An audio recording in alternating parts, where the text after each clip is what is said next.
I've got a barn find EH Holden that I'm going to do a resto mod on. Why I call it a barn find is because I've had, or our family's had this EH Holden for the last 10 to 15 years, and I've actually stuck it in the storage shed in the middle of Newcastle somewhere for the last 5 years. So I was covered in dust and got all that barn find stuff all over it. There you go, there's a quick bait for you. Now the reason it's a resto mod, because actually this car is our old variety bash car, which means it's been butchered and bastardized so much that it would take too much money to restore it back to original. I want to have fun with it and put cool stuff in it and go from there. So here's your first look.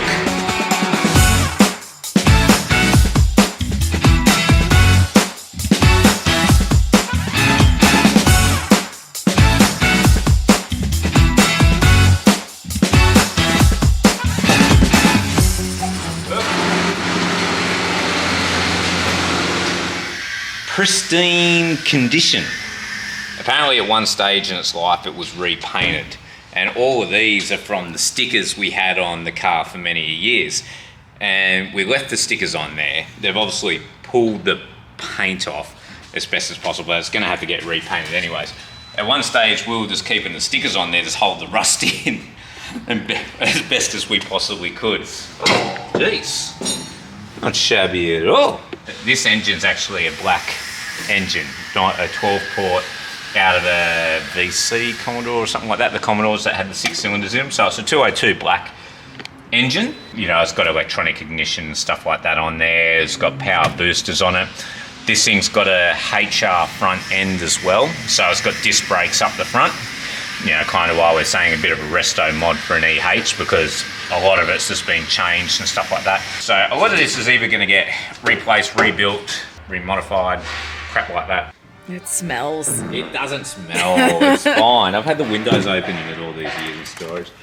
You see there on the floor where the gear stick is, it's got a 5-speed Celica / Super, or whatever you want to call it. I've really got to pull it out and find out what it is.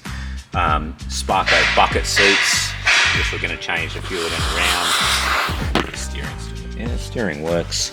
But as you can see, the majority of the EH is there. It just needs a really good cleanup. This was our fuel tank setup as well. So we used to run a dual tank setup. This was out of a B2600 Bravo that my dad wired in and got all sorted, where we used to run the pump and the pump into the tank.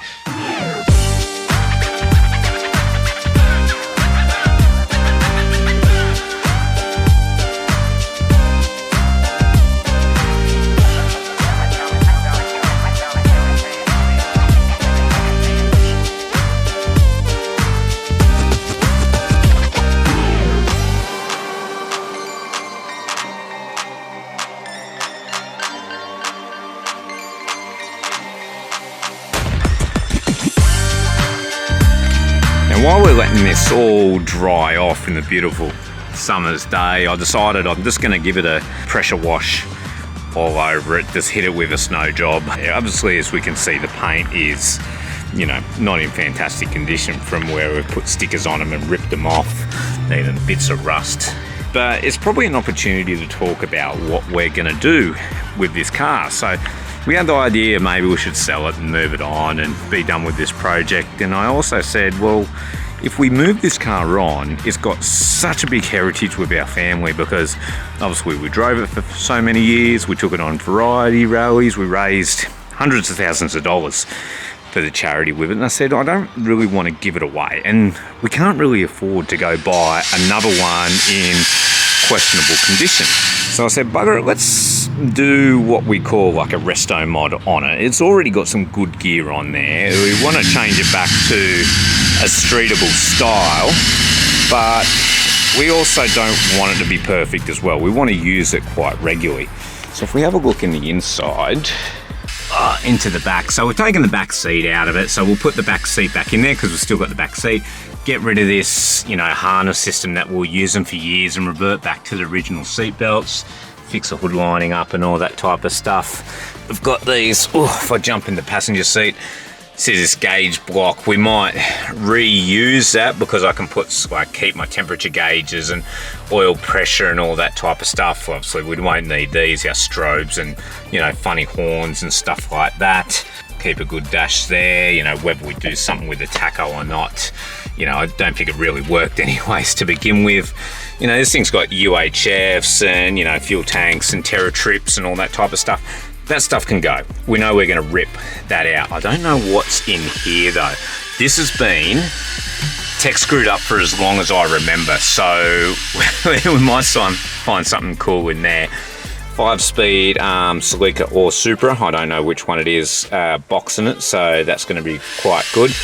And what I'm planning to do is put quite a freaky engine in it with the gearbox. I still want to keep it a 202, but obviously, you know, spice it up that little bit. And I'm going to put it on 13-inch wheels, and the reason I do that is because I've got so many racing tyres that are in 13-inch with my race car, where you can kind of see the old race car up there. So that way I get a way of using all my 13-inch racing tyres for this all the time. So let's get stuck into it. It's now pretty much dry. Now I'll push it back in the shed. We're going to start removing these bumper bars and all that type of stuff and get rid of all the lights and shit like that. Cut that out, get the stickers off it, and that'll be the first day.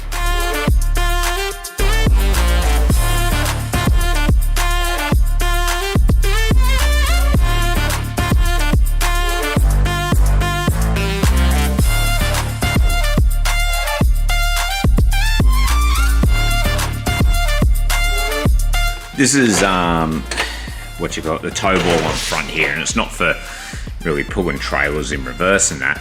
What it's mainly there for is a point that you can attach to as a tow point in case you get stuck somewhere. So see, that's actually wobbling there. So as you can see, these are custom made brackets to suit. This side's copped some damage here. So while I was hoping that section would still be there, which it is, yeah, it's probably better to get another section when we go to panel beater territory. But we might be able to whack a bull bar over it in the meantime, just to kind of get us out of trouble. Let's have a look underneath, see what we're dealing with here. So it's this whole bracket here that's bouncing. So that big plate's a bash plate. So it's a very something you have to have as part of the variety bash thing to protect your sump, which is under there. There's a good shot of the front end and stuff like that for you. It's actually, I don't know if they're standard springs or raised springs, but I was contemplating putting a drop spindle on this, but obviously it's going to sit lower with the better tyres and the smaller rims on there. I don't know how much room we've got there, so that'll be a story for another day, but it looks like it's held together by this bracket. 1, 2, 3, 4. So I'll take those bolts out and see if I can pull this whole front end off. Maybe leave the bash plate until I put a hoist in or get it jacked up, and that'll at least clean the front end up, get those brackets off and go from there.